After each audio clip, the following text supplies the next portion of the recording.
Passei a Faculdade Einstein, a faculdade do sucesso.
A arte marcial na Bahia, as artes marciais, vou colocar até no plural, né?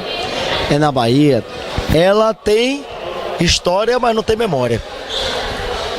Infelizmente, nós às vezes esquecemos das pessoas que fizeram, fazem e farão a história. E para falar de história, nós não podemos nunca deixar de fora esse mestre que está aqui ao meu lado, que é o mestre Ari Dantas. Ele, com 82 anos, fez não a história da arte marcial do jiu-jitsu, do judô na Bahia, mas no plural, como eu falei, as artes marciais passaram pelas mãos dele. Ari Dantas, como foi o seu início nas artes marciais? Inclusive cite anos, porque datas mais aproximadas assim, da década de 50, 60, para que as pessoas percebam como o senhor realmente tem história nas artes marciais da Bahia. Querido colega, veja bem, as artes marciais para mim, as artes marciais, como você falou, as artes marciais. Vou dar início mais ou menos como foi minha trajetória. Nos anos, no final da guerra, em 46, eu tinha aproximadamente 11 a 12 anos. E existia, numa cidadezinha chamada Mata de São João, núcleo residencial, JK, onde migrou algumas pessoas que vieram oriundo do Japão após guerra, 46. Eu tinha exatamente, vou confirmar, 11, 12 anos.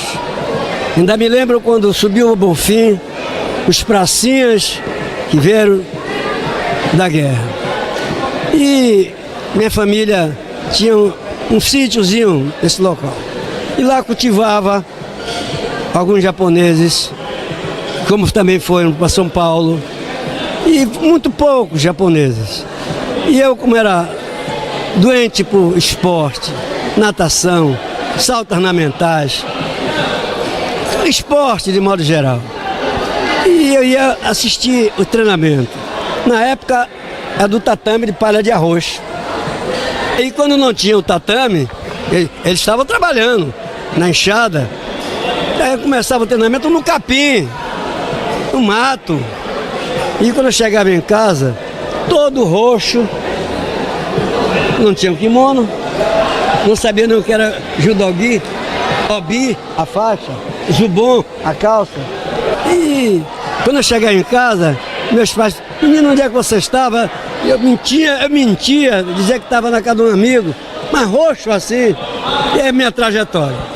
Daí por diante, consegui algumas movimentações que me deram força e eu não gostava de ir para a escola.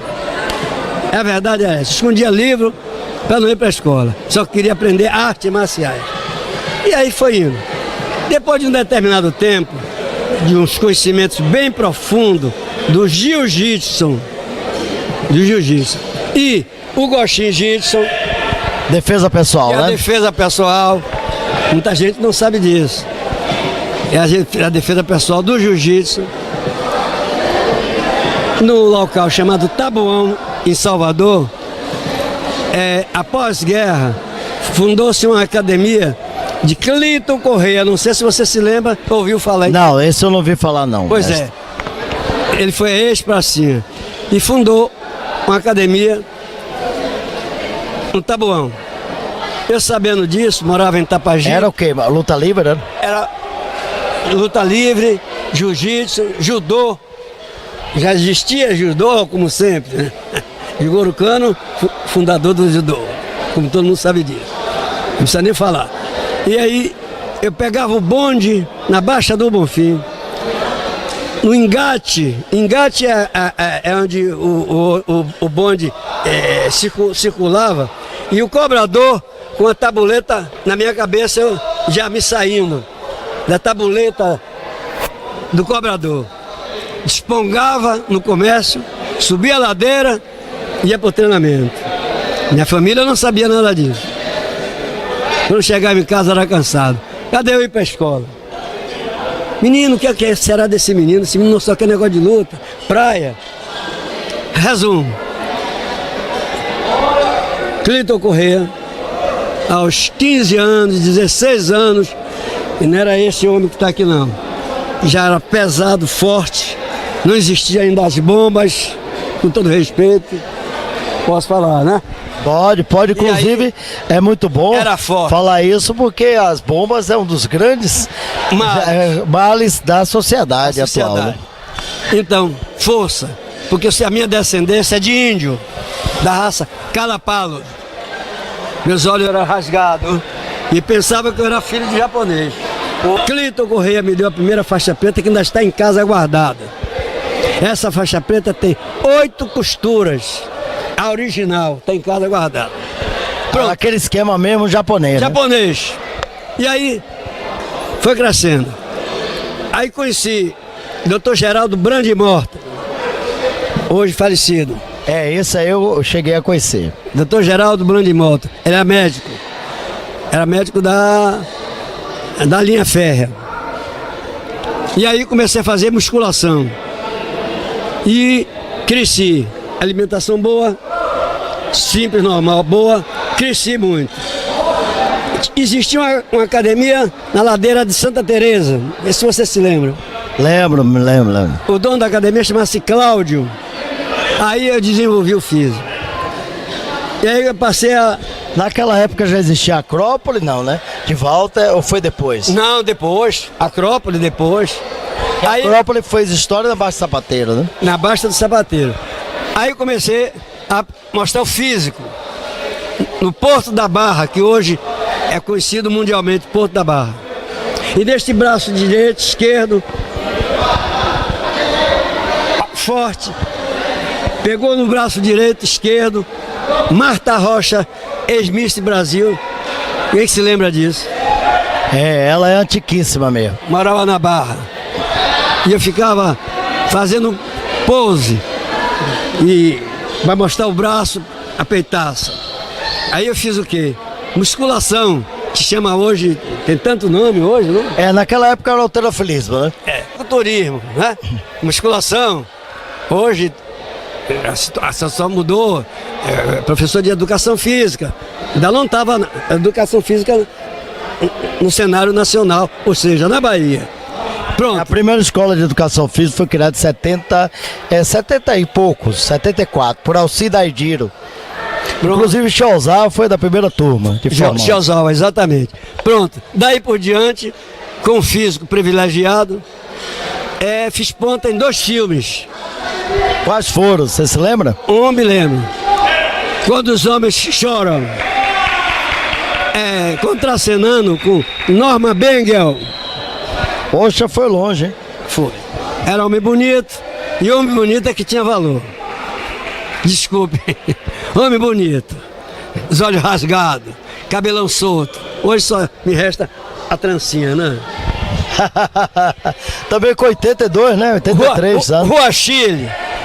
Fazendo, na porta do Palace. E aí? Baile do Guarda.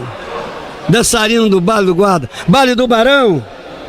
Se lembra do Baile do Barão? Não, aí não é na minha época, não. Porque essas coisas de artes marciais e educação física é mais fácil me lembrar. Porque como eu sou escritor, né? Eu fui pesquisando. Coisas que você no livro fez, você não está sabendo, agora está sabendo. Fui dançarino do baile do Guarda, antigo baile do Guarda, Barão do Desterro, Sandoval. Sandoval eu peguei. Sandoval ele ainda tinha, na época, né, eu até treinei lá, taekwondo, porque ele abriu espaço para Eurídice Estrales Alves, o folgado. Era lá na Pituba. É Pituba. Exato. Então, e de repente Sandoval, já tinha... o rei da noite. Rei da noite, pronto. E tinha Ele teve uma filha até que casou com um oftalmologista amigo meu. Exatamente. Que é o César Manciola. Então, essa é uma da parte da minha trajetória. Vou ser breve. Pronto. Artes marciais não saem da minha cabeça. Pronto. Depois do jiu-jitsu, eu migrei pro judô. Por que eu migrei pro judô? Porque eu precisava conhecer a área de Nagueazá, que são quedas. Com todo respeito ao judô. Mais quedas. Mas o trabalho de Katame-Azá, que é solo, era mais do jiu-jitsu. Sempre foi. Mas o meu jiu-jitsu entrava, como você sabe, o gostinho jiu-jitsu, que é a defesa pessoal. Que é a defesa pessoal. E que é muito famosa, né, que era realmente uma coisa que era usada, né, que era a Iauara antiga, né? Exatamente. Era o jiu-jitsu tradicional mesmo. Pronto, jiu-jitsu tradicional. E fui crescendo. Aos 21 anos de idade, entrei na Petrobras.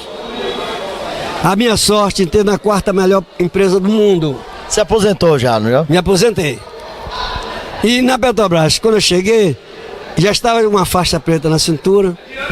E fui convidado pela direção da Petrobras para ministrar aula para empresa que fosse necessário. E a segurança da Petrobras. Essa segurança que quando chegava altas autoridades, presidente do país, altas autoridades, generais, eu escalava as equipes de seguranças. E para mim não me interessava homem de segurança de volume, me interessava homem de segurança magrinho e que conhecesse o que é ser segurança. E muita gente pensa que segurança tem que ser 500 quilos, forte. Não. Então eu fui captando as técnicas para passar por segurança. E, Madre Deus, já tinha um centro de treinamento, Madre Deus. Lembra que ano foi? Ô, colega, chega nessa idade e começa a esquecer tudo. Eu tinha o quê? 21, 22, 25 anos. Isso então foi da década de 60, né? Porque é da década de 60 que começou o movimento do karatê, do judô e tal, né? Pronto. Foi muito antes, né? Aí lá vai. Aí eu ia pra Madre Deus, já tinha um carro à disposição, ministrar aula. Daí por diante surgiram algumas academias e eu como atleta, para mim eu era atleta, não era professor, eu era atleta. Correndo nas academias, conheci algumas academias, mas achei pouco. Aí fui fazer o estilo Shurei-Ryu. Aham. Você já sabe da história. Sei. Não vou graduado. Exatamente. Com Ari Silva, que essa história é longa, eu não queria me prolongar nessa história, porque existia uma rivalidade. Ari Silva, por sua vez, ele morou aqui em Salvador ou você treinou em feira? Morou em feira, vinha para uma academia que eu fundei, na calçada, em frente ao Corpo de Bombeiro na calçada, há 60 anos atrás, Judokan. Então o Ari Silva foi antes então da família Caribé. Ari Silva. E aí, nós nos conhecemos e fizemos uma troca. ele passava para mim as técnicas do estilo Churi-Rio, que tem a diferença do chutocão, você sabe disso. Porque o chorinho, na realidade, ele é de Okinawa. Você, como expert da área, ninguém mais do que você, com todo respeito às ausências, mesmo jovem, para mim é jovem. Você seu 52. tem idade de ser meu filho. O mestre está com 82 anos de idade, já é uma diferença muito grande. Muito grande. Então, fui conhecendo e a Petrobras me proporcionou viagem fora do país. É uma das minhas sortes. Fui onde eu não pensava chegar. Locais que eu tenho saudade. Bom, e fui adquirindo. Aí começaram a me chamar de homem de 7 instrumentos. Judô, jiu-jitsu, karatê, estilo Churi-Rio. Não parei. Uma época me dediquei ao Tai Chi Chuan. Fez Tai Chi Chuan com quem? Com Augusto Um Monfort? rapaz chamado Paulo Chagas. Paulo Chagas, esse aí trabalhava na Caixa Econômica, era músico, casado com a América. Morava Chagas. na Boca do Rio. E aí a fama chegou. Bonito, forte, postura, funcionário da maior empresa do Brasil. Riqueza? Não. O suficiente para sobrevivência. Então, essa é a minha trajetória de ser chamado homem de 7 instrumentos. E me dediquei a todas elas. Trabalhando em várias academias, escola de formação de seguranças, diversas. Tempo na Cactus, né? Na escola de formação. A empresa Cactus. Agora me diga uma coisa, Coronel mestre. Seixas. Agora me diga uma coisa, mestre. Porque eu sei que se o senhor for contar a história aí, dá para dar uns 200 livros. Vai. Agora me diga uma coisa, qual a diferença da arte marcial naquela época e hoje? Bom, naquela época, a verdade é dita e eu não tenho segredo comigo, e eu sempre fui, desculpe, desassombrado. Quem tivesse muito bom tinha que empatar comigo. Um pela raça de índio, outra pela dedicação a artes marciais. A diferença é que tinha atletas, alunos, dedicados às áreas marciais. Com todo respeito atual. O interesse era muito ou tinham poucas pessoas Existia poucas pessoas, mas interessados que nem Ari Dantas. O número é muito reduzido. Dava para fazer bons atletas. Com respeito aos atletas de hoje, tem bons atletas. Mas nós éramos mais assíduos à academia. E respeito aos seus superiores. A hierarquia mantinha ali. A disciplina. Tinha muitos praticantes, tinha muitos professores naquela época? Não tinha professores. Quais eram as modalidades? Boxe, capoeira, boxe, jiu-jitsu. Só não fiz boxe. Jiu-jitsu tinha muito naquela época? Não tinha jiu-jitsu assim não. Não tinha nada. Era muito difícil. É isso que eu acabei de dizer a você. Clinton Correia, professor, Kimura apareceu na época. Você se lembra de Kimura? Lembro. Apanhei muito de Kimura, que era um monstro. E ele dizia, menino bom. Aí me engrandeceu. Me engrandeci, mas não perdi a humildade. Até hoje. Respeitando crianças. Muitas aulas chamada hoje sociais, senhoras, defesa pessoal, principalmente Agostinho. Bom, minha vida foi toda dedicada às artes marciais. Mestre, eu vou ter que interrompê-lo, porque o tempo é o nosso inimigo. Mas nós iremos fazer outras entrevistas, porque aqui está a história viva das artes marciais da Bahia. O Portal Jorge Guedes, mais uma vez, faz a contribuição. Nós fizemos essa primeira entrevista e faremos outras, porque é necessário muito tempo, são necessárias para conhecermos muitas horas a grande figura que é o mestre Ari Dantas. E essa gloriosa e honrosa trajetória nas artes marciais da Bahia.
Facei, a Faculdade Einstein, a faculdade do sucesso.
A arte marcial na Bahia, as artes marciais, vou colocar até no plural, né? Na Bahia, ela tem história, mas não tem memória. Infelizmente, nós às vezes esquecemos das pessoas que fizeram, fazem e farão a história. E para falar de história, nós não podemos nunca deixar de fora esse mestre que está aqui ao meu lado, que é o mestre Ari Dantas. Ele, com 82 anos, fez não a história da arte marcial do jiu-jitsu, do judô na Bahia,